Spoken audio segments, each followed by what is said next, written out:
This is a program to help educate you on some of the issues that are vital to your understanding and way of life, and what can be done to improve it.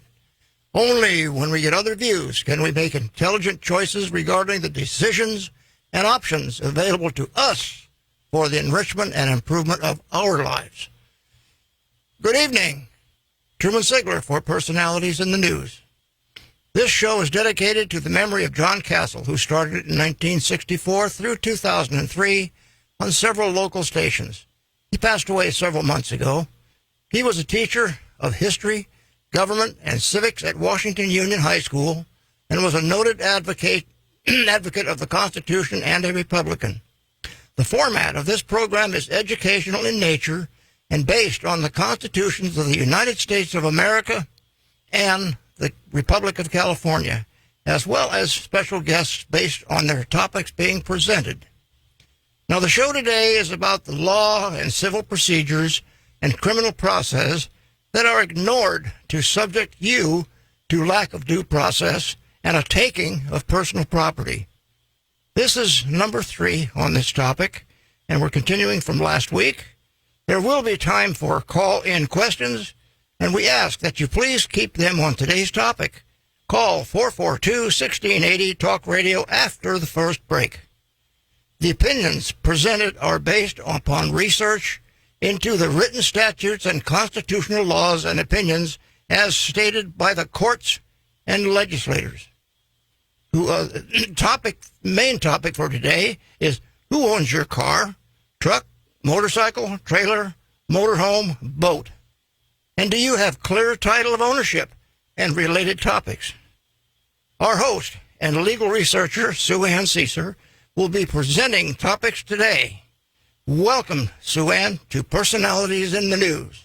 Well, welcome, Truman. I really appreciate you having me on. This has been kind of a dream, but I'm looking forward to going through all of this one more time because it's so important. And whenever I do this, my paperwork is only quotes from the court, the statute, or a code. So therefore, it's specifically quoting the law and the courts themselves.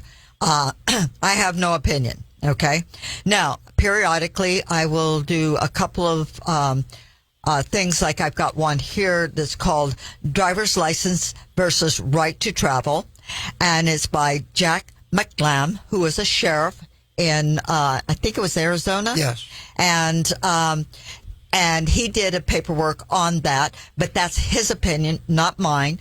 I do not give my opinion. I only quote what the court says, what the law says, what the code says. And code is not law. It's what the court called the evidence of law, but the law is actually in the statute. And when you understand that the statute only applies to one who's engaged in an activity to which the legislature can rule, meaning prohibit, and regulate. Now, the legislature can regulate you. In other words, if there's a stop sign, you have an obligation to stop at the stop sign. Why would you not want to do that? Because if you go barreling through that stop sign and it's red, you might encounter another vehicle coming or car coming from the other direction. So there is a difference between a car and a vehicle. And last week I talked about California Vehicle Code 260, which identifies what is a vehicle and what is an automobile or it's a something of convenience. It'd be like a carriage? Yes, like a carriage. But the idea is that there are a difference between a vehicle, which is always commercial, and an automobile or a car, which is not. And an automobile and a car does not have to be registered. And if it's not registered, you do not have to have a license. And therefore, whatever they've told you is actually a lie. And I don't know how to put it any plainer than that. And last week I talked about Arthur versus Morgan, in which it says a carriage is a family or household article. That's what it is. It contributes in a large degree to the health, convenience, comfort, and welfare of the householder or of the family. That is not a vehicle. It is a family or household article. And the Supreme Court in Arthur versus Morgan held that carriages are properly classified as household effects. And we see no reason that an automobile should not be similarly disposed of. And that's Hillhouse versus United States, 1907. So this has been around quite a long time now that we're in the 2000s. So I think that's so important. And actually the vehicle code actually is very specific in that, and it's only, right now, it's only one place where it talks about it, and it says in 21-100B, the licensing and regulation of the operations of vehicle for hire. When was the last time you took your child to school and you were doing it because you were hired? Or being paid. Or being paid. But the court actually states that if the for hire is the actual term they have to use. The others are don't have any application even for those who are engaged in an activity. It's only for hire that has an actual meaning in the code that applies to you. May I break in here for just a moment? Sure. I want to make something that's a little bit plain to people that you probably don't know about. The motor vehicle statutes here in California were derived from the statutes in place in New York City. Absolutely. And from there, they spread out throughout the whole country. Yes. So it makes it pretty uniform, but there are minor differences from state to state. From state to state. And also in some of the actual language and the use of the word, which if it's different, it has to be in the statute that this word means this and not that. Right. And this is common in law. They'll use common everyday words used to go after you or to explain something to you when it's not the written word that's in the statute. So if you've changed the meaning of the word, you've changed the statute. And only the legislature can do that. Yeah. And the thing is that the code section is only evidence of law. It is not law. It never has been law. The statute is the law, but it only applies to one who is engaged in an activity to which the legislature can rule and regulate. So you have to figure out whether you're in that mode that you are for hire, because that's the term that the court actually states is the correct term if you are engaged in that activity. So I just like to know how many people went to the movies and they were for hire, or when they went to the grocery store and they were for hire. Let's see.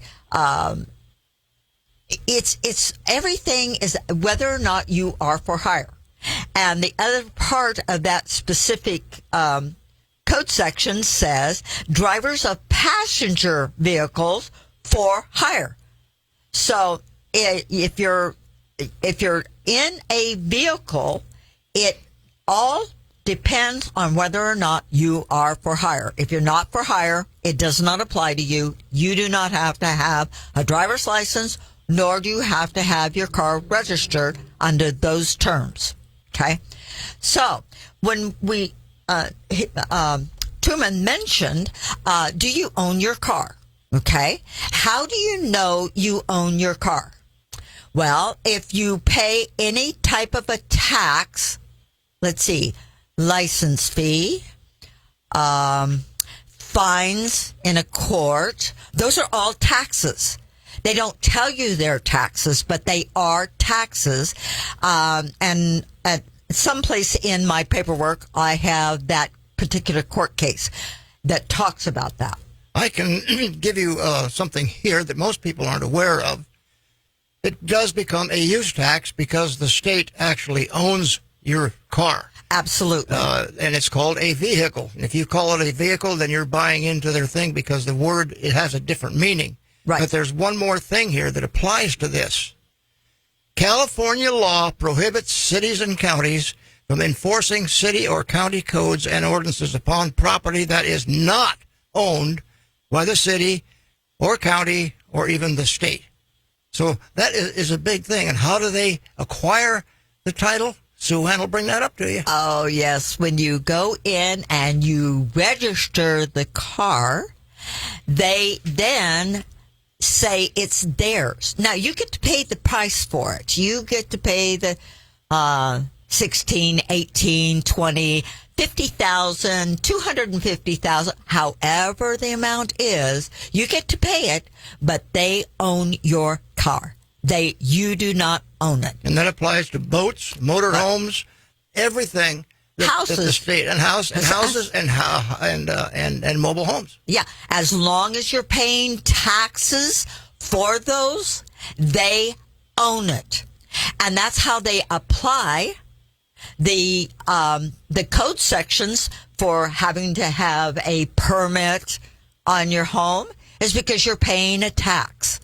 And as long as you're paying the tax, then they own it. You can't own it if you're paying a tax.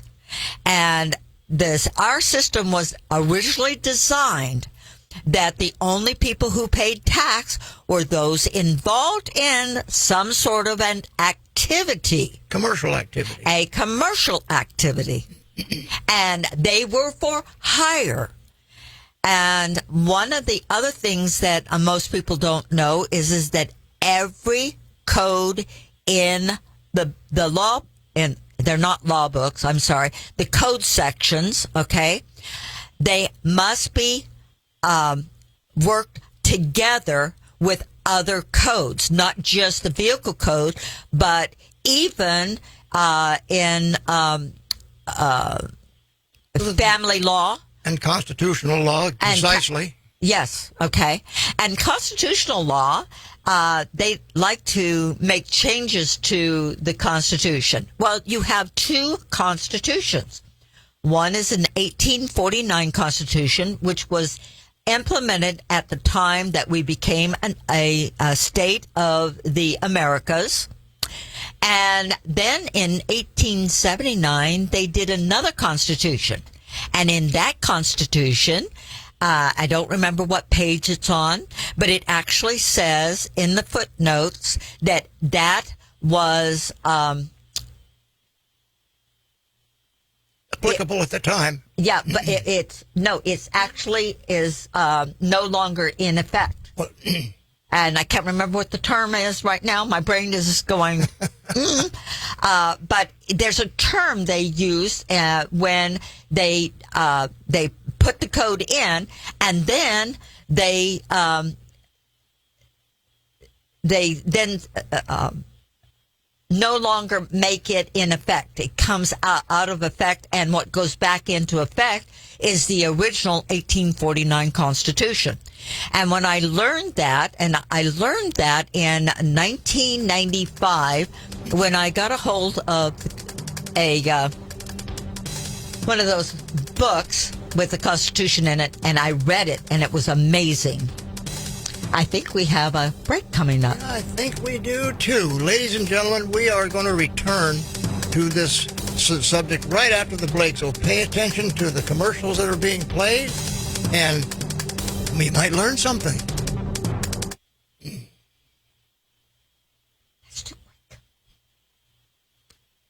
I'm going to come right after the break. I'm going to come back with the ownership as changed in 1933. Making Free Enterprise the Society state exists to the educate owner of Americans about everything. the importance of the U.S. Constitution. If this is the formula, And if we you can will, that come made back this a country little the bit greatest later country on. the world's ever The seen. We are not 1868, supposed to be like the the rest of the 14th world. You can get created more information at my website, but also voluntarily funded by person. people like you. We have a membership. We can help you with some IRS problems. The thing is We also that need second donations and benefactors to continue is this part work. of the statute. If you want to It's volunteer not income a tax, constitution check it out. in and of itself. If you have Right. questions, feel free to And they contact can me. make changes to it Anyway, Anytime they want. listen. Yeah. Yeah. Righteousness exalts a nation, but sin Yeah, is a reproach can't to wait for any it to go people. prepared. Proverbs 14:34. Yes, I know. This is Pursuing Life and Liberty. One of the social mountains of influence is our government. In our nation, each citizen is responsible for their own actions, and our Oh, elected that's officials true. are responsible to influence Every our morality. citizen is if our leaders are motivated by responsible their own for his own selfishness, actions. greed, Like I and just said desire that. for power, And that's instead of a important. true heart People for need to service, know that. our nation could be Repeat in it when they jeopardy. come back on. If they are not dedicated to the founders' desire for the righteous treatment of each citizen, our nation is in jeopardy. As citizens, we have authority over how the government is run. Patriotism, integrity, and love of country will always be righteous. And we must demand these righteous motives of our leaders. Believers, don't be silent. Together we can turn back the reproach of sin and exalt our nation as the scripture says. Join our effort today. Find out how at our website. This is controlthegovernment.com. Bada bing, bada bam. The Jairus Jackson Show The local boy is on who has just proven Talk Radio 1680 KGED, his IQ the Central Valley's new talk leader. is in the top percentile. Welcome back to Personalities in the News. I'm Truman Sigler, co-hosting this evening. Now, well, before I turn this over, I've tried to never turn it over because I don't like being upside down. But before I relinquish controls to Sue Ann for more information on our topic for today and your questions, I want to read a couple of things to you. In 1868, the 14th Amendment created a new class of citizen. All men and women are created equal as stated in the Constitution, sovereign, now become a person subject to the federal government, making everyone a U.S. citizen instead of an American citizen. Sue Ann will expound on that a little bit because there's a little bit of ambiguity in the wording there, but she'll understand. She'll relate to you. The other thing I want to bring up, because it fits right into our conversation for tonight, March 9th, 1933, Senate Department number 43, 73rd Congress, number 1 session states, the ownership of all property is in the state. Boy, that sounds like communism, doesn't it? Yes, it does. So-called individual ownership is only by virtue of government, that is, law amounting to mere user. And use must be in accordance with the law and subordinate to the necessity of the state. Some say communism being started in this country is a fairly new thing. I disagree. I It's disagree. been around for a long time. It has. Sue Ann, you want to go on? Which topic did you want me to go on? Well, you were going to explain something about how the person is ambiguous in the writing of the 1868 Constitution Amendment, the 14th Amendment, and which I read it. And you were going to explain to not all people become persons. Right. And it all has to do with, okay, if you're, it's really tough for me to say that because it's not actually something that they talk about in this arena. The idea is that once they got you convinced that you have to have a driver's license, get a permit, pay the taxes, or do all of those things, they're subjecting you. And the only reason you become a U.S. citizen, actually, is according to the court, you have four things you must do. First of all, you have to apply. Then you have to learn the Constitution. Then you have to go to the court and do an oath, okay? And then they will grant you your U.S. citizenship. So that's another question I'd like to know. How many of you have gone to the court, applied, taken the Constitution, and become U.S. citizens. But they've got you convinced that you are U.S. citizens by not telling you that you're not. And whenever you fill out those wonderful little forms, you write down, I'm a U.S. citizen. No, you are not. You're an American citizen. And they used to have something on there that said U.S. citizen, American citizen, but they removed that. So that's really the only option you've got. And it's like, or you're a foreigner. Well, you're not either of them. You are an American citizen. You are not a U.S. citizen. A U.S. citizen is one who is in Washington, D.C., or any territory owned and ceded to the United States of America. And those are a lot of times called, in parliamentary procedure and so forth, forts, magazines, harbors, military bases, and so forth. Correct. Okay.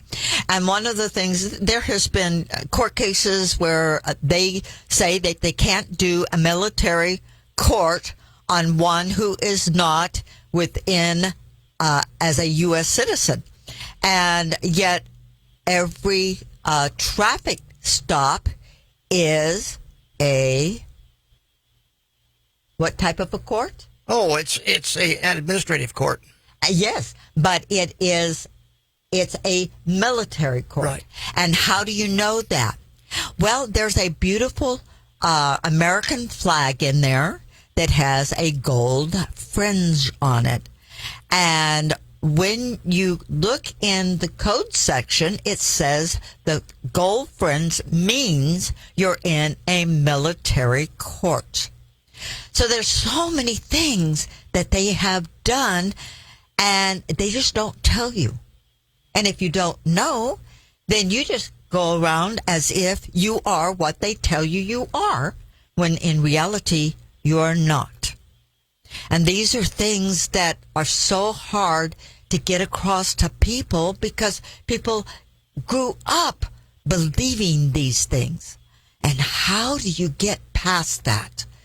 And it was really tough for me when I started doing my law research.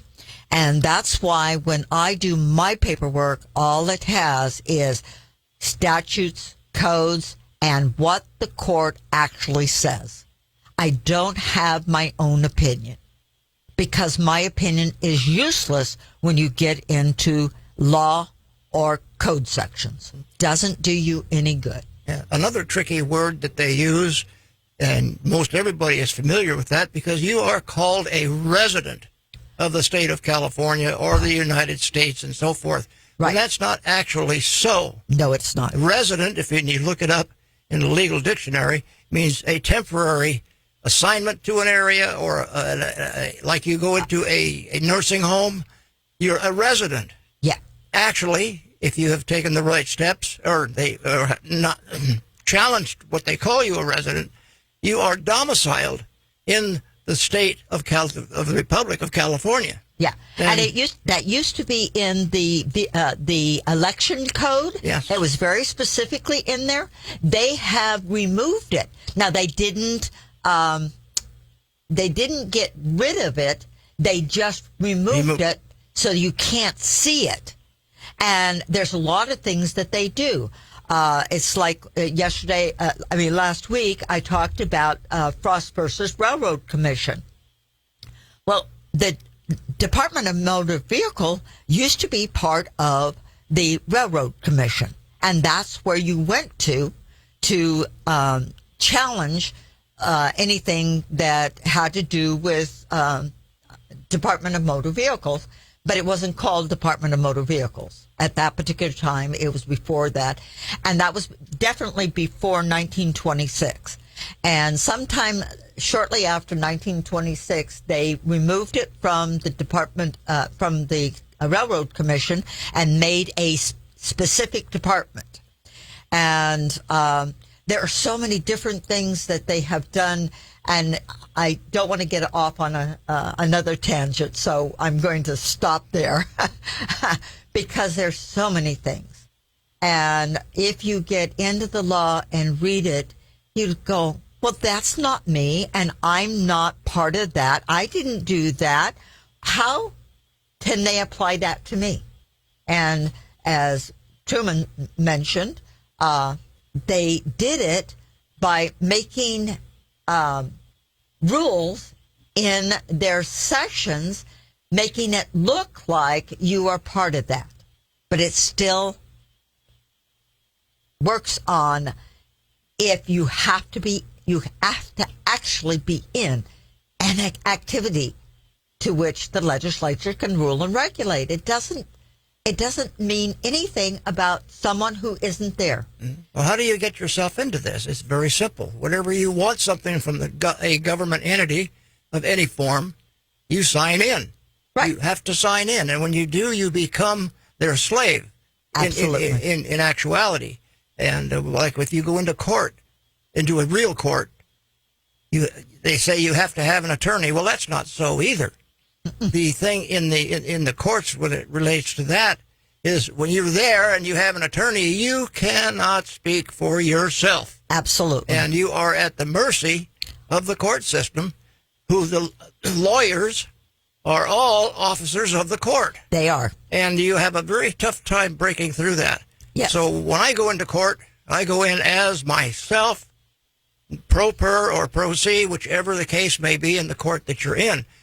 You take an attorney, even if they appoint it to you. Right. You can't speak and you can't defend your actions. Absolutely. And they will manipulate things so it goes in the court's favor. And I've seen that happen so many times. I think I mentioned last week the gentleman that had put my paperwork together after my accident so that he didn't have to have a driver's license or register his car, and they would leave him alone.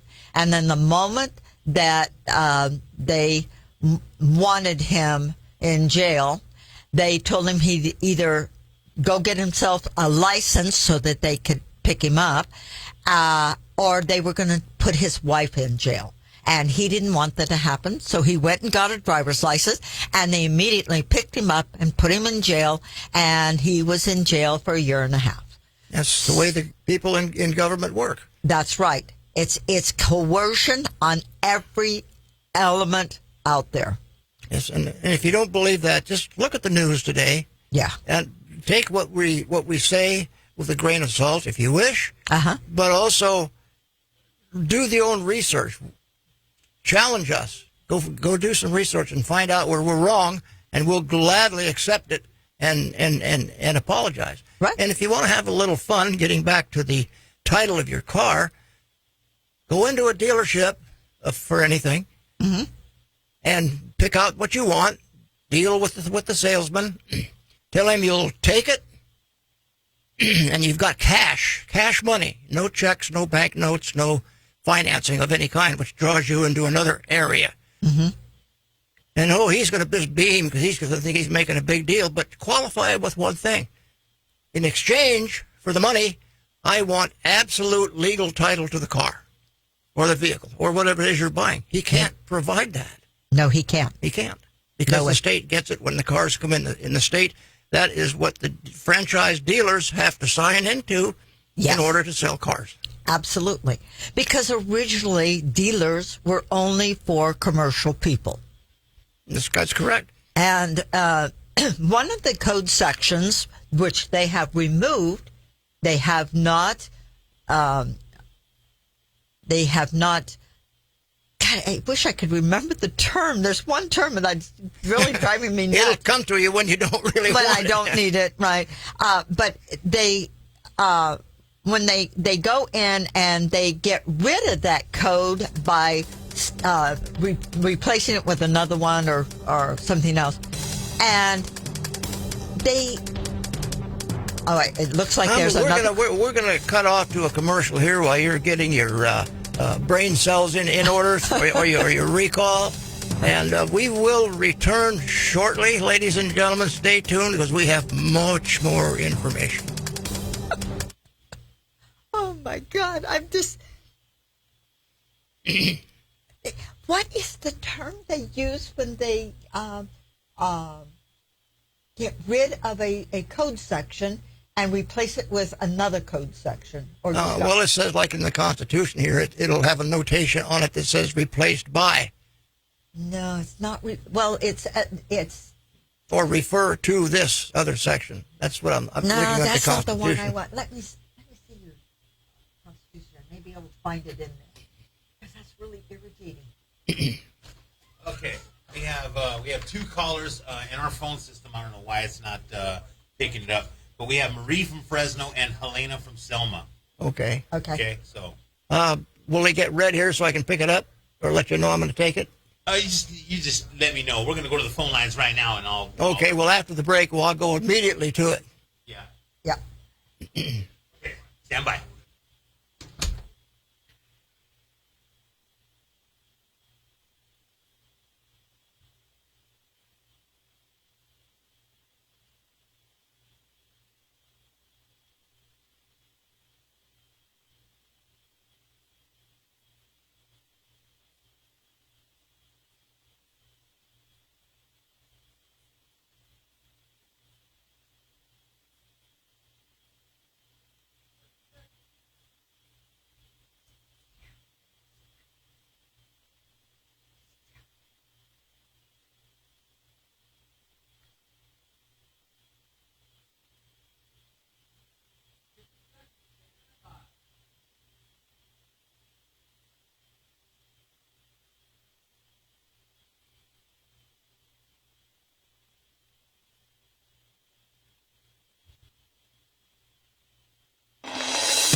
Ladies and gentlemen, welcome back to Personalities in the News. I am Truman Ziegler, co-hosting with Sue Ann this afternoon or the evening.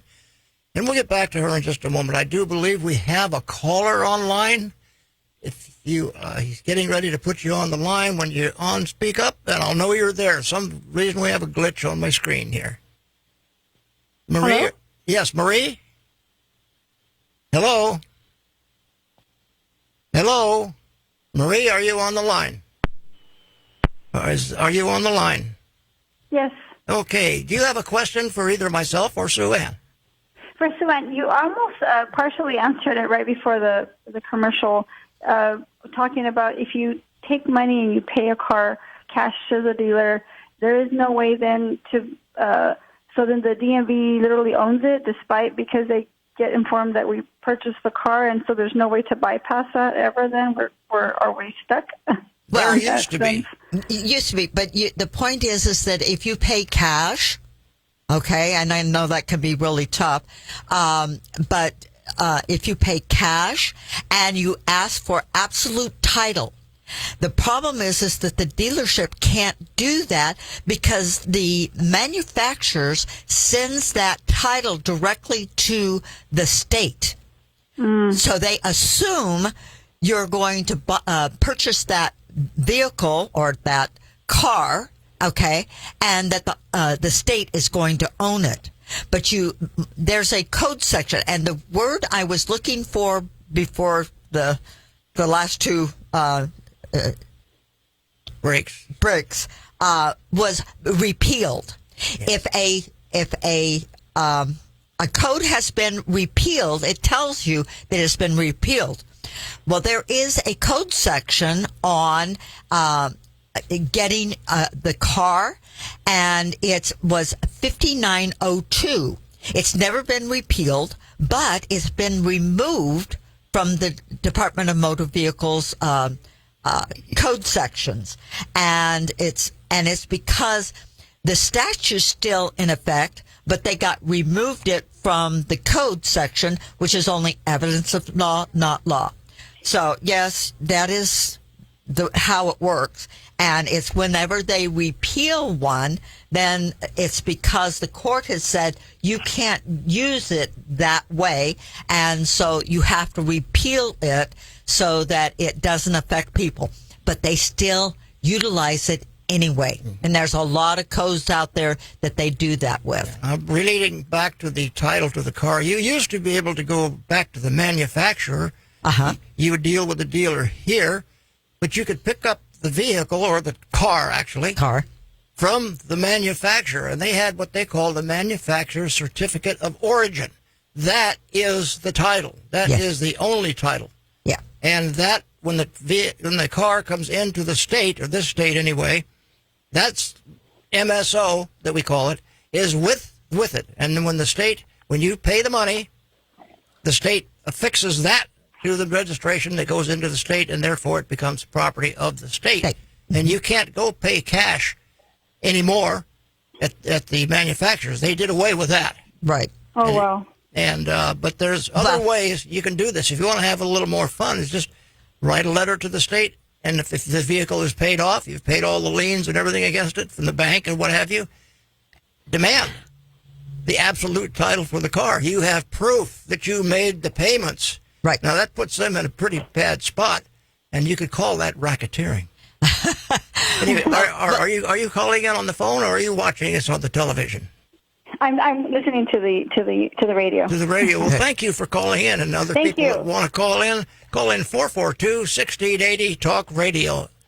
Mr. Engineer, do we have anybody else on the line? Not right now, but we'll still take your calls as they come in. Now, Sue Ann, back to you. Okay. So when you, one of the things is that Tom and I are talking about how we're going to utilize that information to ask them for the MSO, which he mentioned, and we are going to try to see if we can get them to acknowledge that we own the car, we don't have a certificate, but we have the actual ownership. And when you do that, then you don't have any licensing, you don't have any taxes, and it makes a big difference. And like when my friend Chuck, when he would drive his car, which had no plates, okay, in the beginning they would stop him and they'd keep him for anywhere for 15 minutes to 2 hours. Eventually they then came back and they stopped stopping him because they knew it wasn't doing them any good, because his paperwork was correct. And unfortunately, I had that accident, and I never got access to that information myself. So Here's the little card that you designed. I'm going to hold it up so that people yes. can see it. Yes. Joanne is going to read what's on this to you, so you get a little better understanding. And you post this on, well, she'll tell you what to do with it. Yes. Okay. This little card, and you saw the size of it, was something that I had done in a group that I was with. And what I do with these is that I attach them to my car. And let me tell you what it says. California Republic without the United States. Now, what does without the United States? Well, United States is not here. It's in Washington, D.C., okay? The United States of America is here, but the United States is in Washington, D.C., or any area that the America owns, okay? And when you look at the code section, it will tell you anything that's without the United States is what belongs to the United States. Everything else belongs to the people. It says, this motorized device, you notice I changed the word, is not a commercial vehicle pursuant to California Motor Vehicle Code 260A, or a motor vehicle pursuant to 18 U.S.C., and that's United States Code 31A, Section 6 and 10. At California Motor Vehicle Section 415A or Section 21100B, and is not for hire. In accordance to the California Court of Appeals, Government Employees Insurance Company, that's GEICO. If you want government employees insurance, you go get GEICO, okay, versus Carrier Insurance Company, 1975, and I won't give you the volume that it's in. Got 2 more callers, so. Okay. Notice to get individuals or government agency, owner of record, register at home. And then the other side gives your statement for the for the police and for the officers, showing what your rights are. So that is so important. So I have it attached to my window, in the front window, okay, and my back window. And I put it in a spot that does not interfere with my being able to see the road. Now, you've got another call? Got another caller. No, we don't. Sorry about that. But carry on with the rest of the conversation. Do you want to talk about this to the police? Yes. And that comes in our traffic package? It does come in our traffic package. Statement for the police. My rights. Number 1, silence. Number 2, I can say no if the police ask permission to search me or my things. Saying no does not mean I have something to hide. 3, I can leave unless I am being detained or arrested. And detained or arrested are the same. Okay. And I gave that section last week.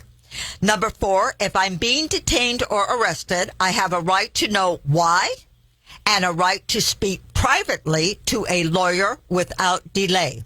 Now, a lawyer and an attorney are 2 different animals. Even if I can't afford to pay, is there a someone on the line? Yes, there is. Okay. Helena, would you like to pose a question to either myself or to Soanne, and we can go from there? You're on the line. Hi, yes. I think Stan just actually answered my question, but do you know of anyone, or do you yourself, does that card that she's referring to allow you to have absolute title to your car? I have not been able to do that because I plate them, and I plate them because I don't like the officer stopping me all the time.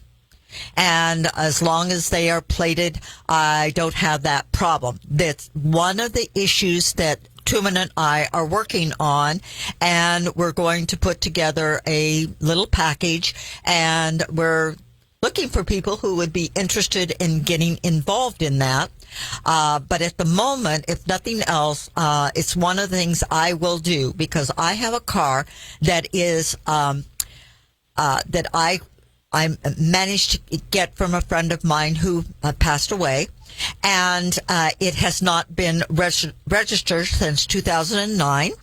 He had gotten he had a mortgage on it with GMAC, and he noted he sent them several letters, and they finally wrote him and told him he didn't owe any money, and he still owed $10,000 on that one, which I thought was very interesting. So, you know, it is something that I will be working on, but it's not something I've got completed at this particular time.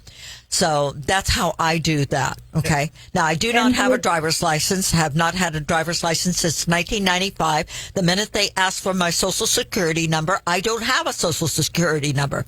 The social security number that they've attached to me belongs to this Social Security Administration. It does not belong to me. I don't have one. Right. We've got another caller on the line. Okay. Has your question been answered, Helena? Yes, thank you. Thank you. Thank you for calling in. Are you watching us or are you listening to us? I'm listening. You're listening. Outstanding. Thank you. We have another gentleman on the line. He's Steve. Are you calling from Illinois? I'm calling from the great debt state of Illinois, yes. Oh, my. Outstanding. I was listening. You were talking about the MCO, the Manufacturer Certificate of Origin. If you're one of the lucky persons that you can go to a dealership and buy a new car and pay cash for that, you can get that MCO without it being turned into the state. All you have to do is tell them that you're going to be registering this out of state. Well, that's Go ahead.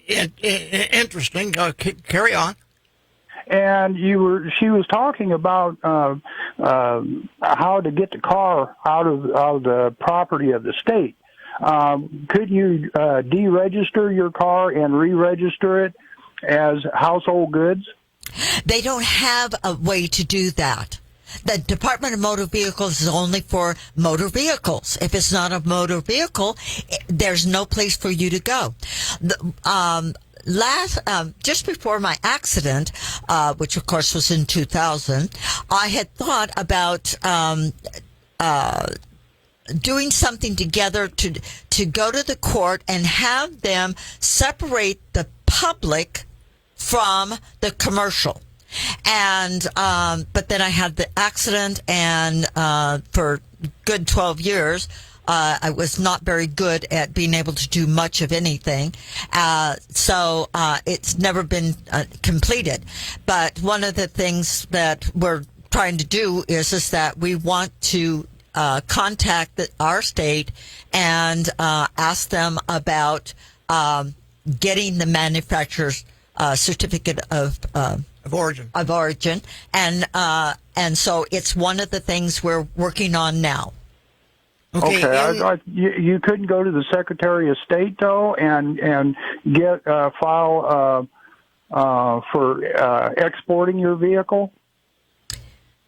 That's a good. That's something that we need to look into. This is good information you're giving us. We don't know everything by a stretch. Right. Well, I've been in court. I was in court for almost 3 years dealing with the same stuff. And you go into a district circus court. Kangaroo. They're going to do whatever they want and stuff. Yes, they do. You also was mentioning you got to change your status too. Well, I don't think you do. That's my opinion. Okay, but it helps. It's just my opinion. No, you're good. You got some good information going here. I just thought maybe I'd throw a few little extra ideas out there. I've been messing with this stuff myself. Yeah. So we'll take any information that's proffered, and we'll take a look at it. The big thing with this whole program is numbers. Yes, and if we can get enough people interested in this thing. By using the information that we've put together and gathered from other people and put these things on your car, do the paperwork, and demand from the state agencies that they follow the written law.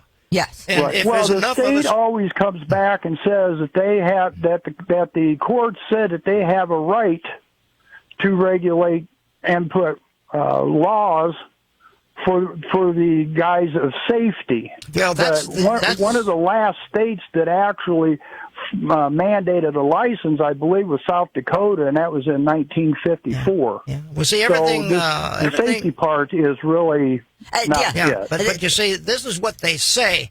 Tell them to give it to you in writing, citing the applicable statute, law, or court decision, and that's going to put them in a bind. And if we get enough people doing this, it's going to get their attention. But remember, this is all about money. Every bit of it. Yeah. The use tax every year, the ticketing, the licensing, the registration. It's all about money. And it's all tax. And it's all tax. Because you it's all tax. Yeah, because you have to be in an activity that they can tax. And you're not, but you've signed a little piece of paper saying, oh, I want registration for my car and I want a license because my car is registered. I have to have a license to drive that vehicle, okay? And in reality, that's not true. And that's all commercial terms is what you're talking. Vehicle and driving and all this is all commercial terms. All commercial terms. Yeah, and it's all it's all based upon signing into a commercial activity and being active in it. Yes. If you're not actively in it, then they have no jurisdiction for anything else that's in that statute. Even if you have a license and plates on your car, it does not put you in that arena. They have to know that you're in a commercial activity. Otherwise, they can't touch you. Yes, because what they do is you're already preschooled. When you go to school, they teach you go to driver's ed. Driving is a privilege, so you automatically voluntarily go. Yes. You ask for that privilege. You take a test. Yep. You pass that test, so now you're accountable. You know what you're doing. So they make you go over, take your picture, sign your name, and that's the finalization of a contract that they don't fully disclose to you. And see, that's absolutely true. And if you go to a court and tell them it's a contract, oh, no, it's not. You did an application, and it is a contract, but they don't want to call it a contract. What is the one main operation of any kind of agreement or contract? What is the finalization of that contract? That's your signature. Yes. You go to a bank and get a loan. You get a loan for a car. You go someplace and make an agreement with somebody. You put it on. You sign the dotted line. Yep. Have you ever looked at your paper checks?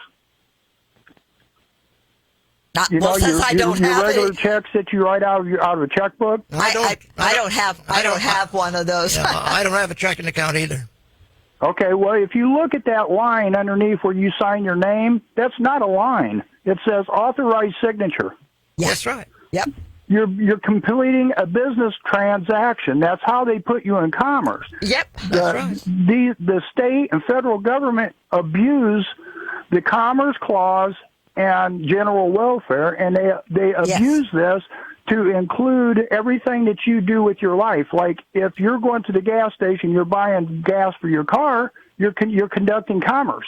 Yes. You go to the grocery store, you're conducting commerce. That's how they interlock all this stuff. There's a lot of this stuff that is all tied into it, and we could go on for hours and hours. Yeah. And okay, well, I just wanted to put a few words, suggestions in there for you to check out and see what you come up with. But I just started listening to your show tonight, and I find it interesting.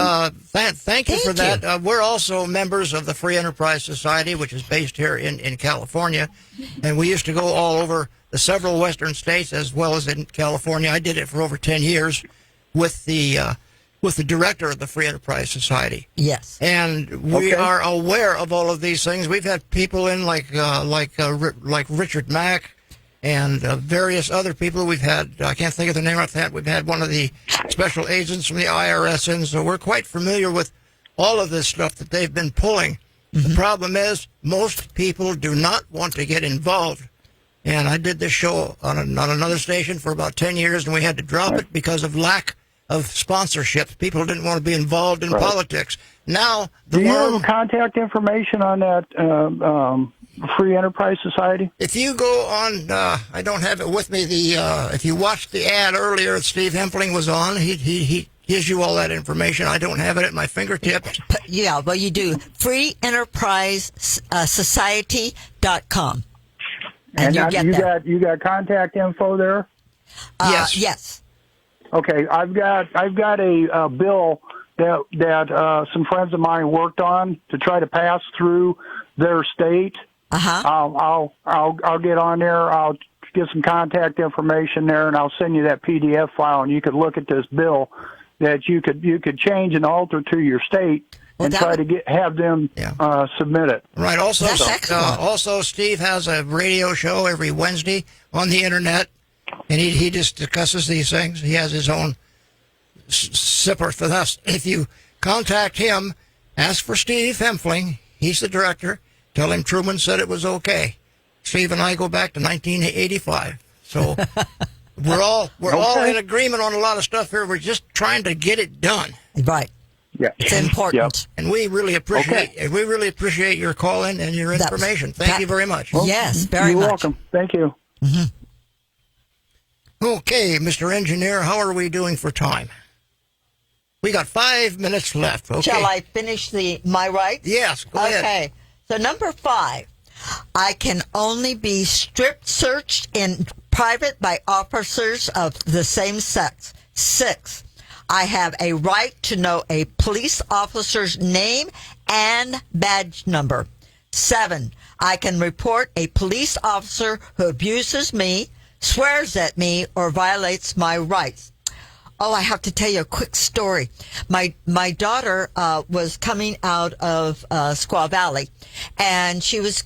It was after at night, and she was on one of those winding roads, and there's a car behind her that keeps flashing its bright lights on, and she wouldn't go faster, and they just kept doing this. Right?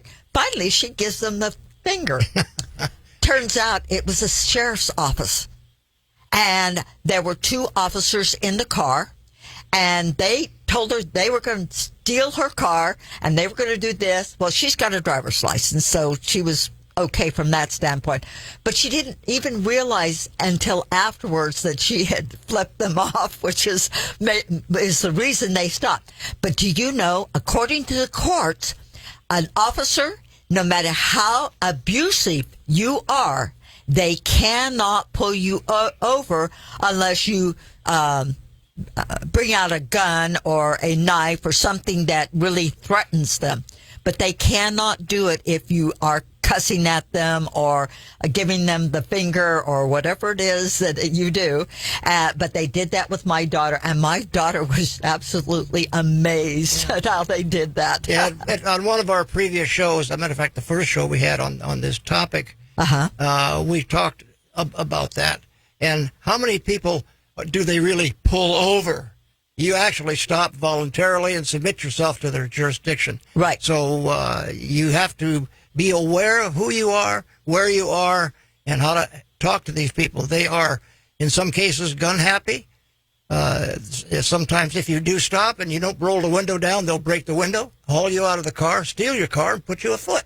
Yeah. Now, we look at the peace officers as peace officers. Right. But when they are in the traffic mode, they're revenue agents. That's right. And all agreed. respect goes out the window. Yes. For me. Yes, they do. Okay. And they have no problem pointing a gun at you or shooting you. They don't have any problem with that at all. So Yeah, it's really a challenge. That goes over quite a bit. Well, I have enjoyed this topic tonight. It didn't go exactly like we had planned, but I appreciate the call-ins. Oh, yes, immensely, especially from you people that are out of state, and from the people that are here. 442-1680 Talk Radio, and I think we're getting close to the time that we have to kind of sign off here. Engineer, is that right? We got about a minute left. Joe, we have 2 minutes. Sue Ann, have you got something to say? I got a minute to say at the end. Okay. Officer, if I am under arrest or being detained, please tell me so. If I am free to go, please tell me so. If I'm not free to go, please tell me why. I wish to exercise all my legal rights, including my right to silence and my right to speak to a lawyer before I say anything to you. I do not consent to being searched. I wish to be released without delay. Please do not ask me questions, because I will not willingly talk to you until I speak to a lawyer. Thank you for respecting my rights. So when you know you have rights, they have to give them to you. If you don't say anything about your rights, then they don't care. That's right. Ladies and gentlemen, if you like our format and the topics, let us know and tell others. If you have a topic that you would like us to address in our format, let us know, and we will do what we can to accommodate your request. Our time is up for this evening. Thanks to Sue Ann for her research. And you, ladies and gentlemen, tune in next week, same time and stations, Talk Radio 1680 AM and TV channel 32.3 TV Local. Truman Sigler for Personalities in the News. Good night.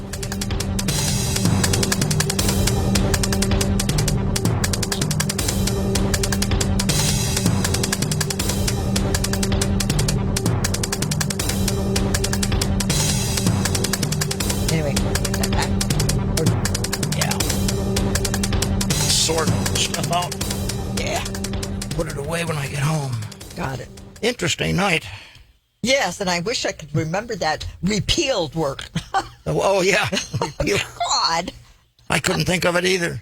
I got as much brain fade as more than the next people. Well, I had a problem with my mom last night, and it was, I got home and she cried, and it was traumatic for her.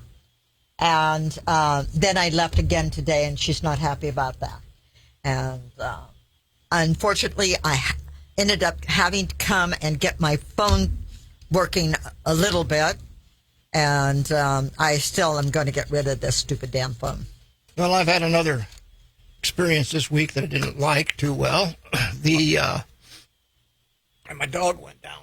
Oh, Little Chihuahua. Yeah. Mid size, weighs 11 pounds. Mm-hmm. And she Sunday afternoon, or maybe Monday afternoon, she started dragging her behind. Yeah, you mentioned that. Couldn't walk. I don't know, but we made it. Because look, it's stuck on 420.